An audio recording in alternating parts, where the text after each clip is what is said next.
guys, how you doing? It's Henry at Mowers and Blowers. Welcome to another episode. So for the past month or so, I've literally have nothing to fix. Picking has been super slow. Selling has been super slow. The weather patterns this year, you know, as usual, the lack of snow, so people don't feel like it's enough snow to bring out their snowblower to find out it doesn't start so that they just throw it on the street. They haven't even had the opportunity to throw it on the street, see? Which is the reason why I haven't been able to get anything practically the entire winter. I've had a few little things, but I fix them and I move on. So I've had absolutely nothing to do. So I've been watching TV, a lot of it. You guys should go check out Outlander. I know it's 8 seasons, but it's fantastic. Anyway, so I went to the gun range yesterday. Some of you guys might have seen my new video at the gun range. First range day of 2025.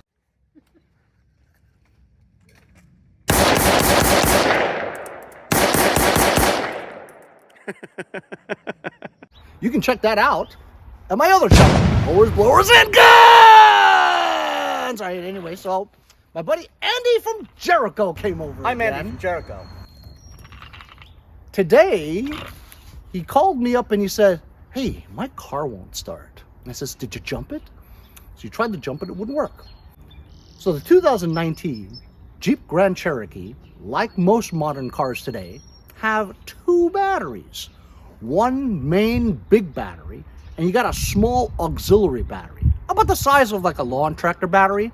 What that does is that powers sensors, such as Mercedes. It powers the sensors for sending signal to the transmission. Like for instance, my wife's car, the Mercedes SUV, she hadn't ran it for like a month, so the battery kind of drained down, and then she shifted it into reverse, and it wouldn't go into reverse. The car started just fine, but it just wasn't sending a signal to the transmission module, PCM, to tell it to go to reverse.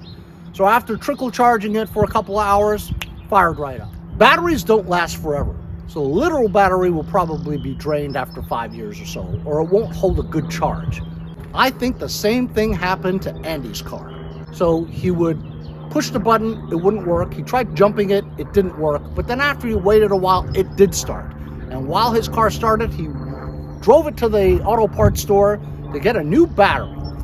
Now we're just gonna install it. And boy, it looks like a pain. I'll show you.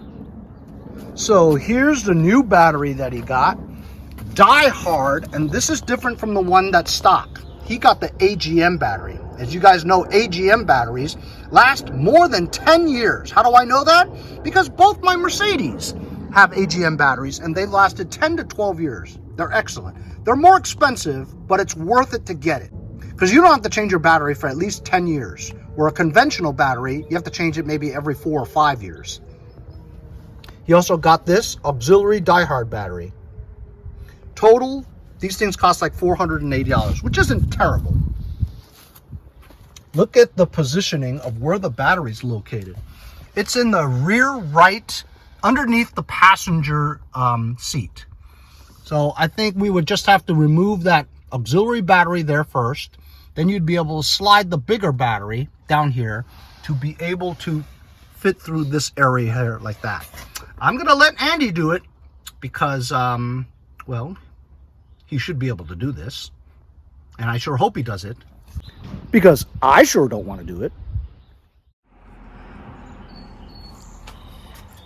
Okay, he's installed it. Let's see if it starts. Go ski. Yeah! This is the original battery that came out of it. I'm right now trying to recharge it and desulfate it. I've had good success with desulfating batteries and pretty much rejuvenating it to new, or almost new.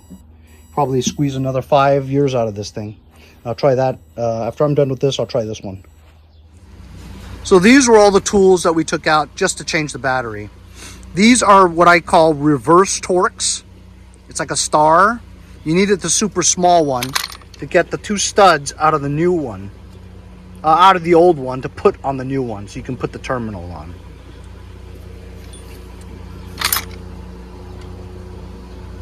This is a decent battery. So it had a harness strap that was attached to a really long stud that was a 10 millimeter. And it was on there with like 20 pounds of foot torque, all right? And almost like it was Loctited. You couldn't find a long enough deep socket that was 10 millimeter. At least I didn't have one that was in good condition to prevent it from stripping. But you absolutely had to have an impact to get it off.